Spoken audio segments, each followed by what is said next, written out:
Hello, and welcome to the November 5th edition of Success by Association Live.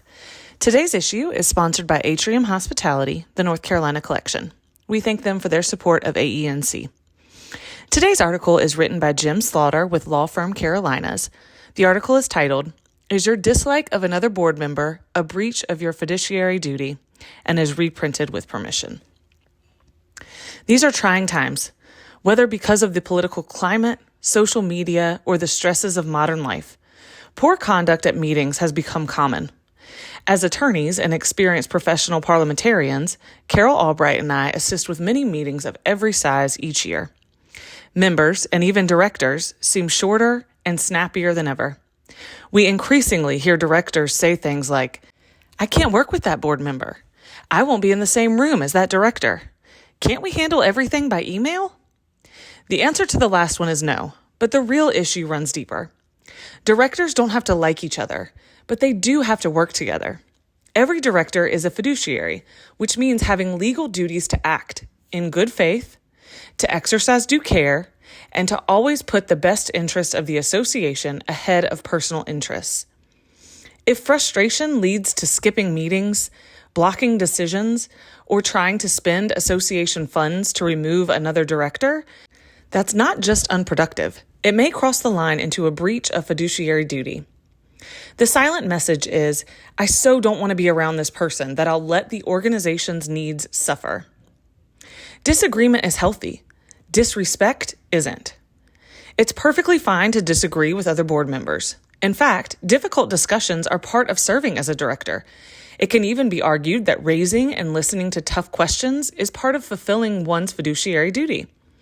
Differing viewpoints can make a board more effective when discussion remains open and respectful, as it can lead to better, more informed decisions. Robert's Rules of Order, newly revised 12th edition, even notes in its introduction, "The great lesson for democracies to learn is for the majority to give the minority a full, free opportunity to present their side of the case, and then for the minority, having failed to win a majority to their views, gracefully to submit and to recognize the action as that of the entire organization, and cheerfully to assist in carrying it out until they can secure its repeal." Healthy boards can argue, vote, and then move forward together, even when not everyone gets their way. Lessons from dealing with difficult members at meetings. A prior post, Dealing with Difficult Members at Meetings, discusses how presiding officers can manage disruptive or argumentative members at annual meetings or conventions. Those tools, firm chairing, clear rules of debate, and structured agendas, help maintain order and decorum. However, directors are different from members at a membership meeting or convention. Disruptive members don't have the same rights as a director with a leadership role in the organization. Directors generally have a right to be present at board meetings. They are elected to represent the membership and participate in decision-making. Unlike members, directors cannot be easily removed from a board meeting because of bad behavior. Board meetings should not be held where one member is excluded or not told of the meeting. Even the removal of a board member almost always requires a vote of the membership as a whole, following proper notice and procedures outlined in the governing documents and possibly state law. Boards must tread carefully when personality conflicts escalate. Disliking another director isn't a fiduciary breach by itself, but when that dislike affects decisions, attendance, or communication, it can become one. Personal infighting almost never ends the way directors expect. Once such disputes become public, members often decide they don't want any of the current directors. Worse yet, a breach of fiduciary duty lawsuit may follow against all directors due to the dysfunction, which is a claim that is personal to the individual and not always covered by insurance.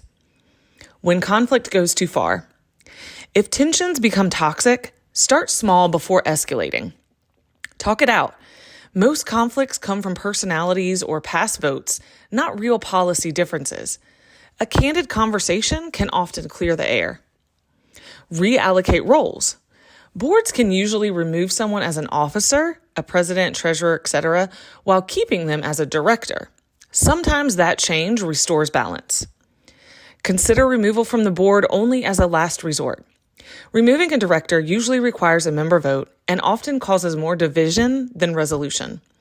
We've seen situations where removing a director only led to an ongoing cycle of one faction trying to remove the other. Get back to the mission. As association attorneys, we tend to always represent the entity as a whole and not individual directors or factions, though that can happen. While we can communicate with the president or designated point of contact, we generally do not advise board members individually, nor can we meet with some directors to the exclusion of others. That said, we are always willing to have a direct and honest conversation with the full board, so everyone hears the same guidance at the same time. These discussions often help boards refocus on what really matters: governing responsibility and working together in the best interests of the community. When the boardroom starts feeling like a battlefield, it's worth asking, am I acting in the best interests of the association or just reacting to someone I don't like? That answer says everything about whether you're fulfilling your fiduciary duty to the organization. That concludes this article. We hope you have a great rest of your day.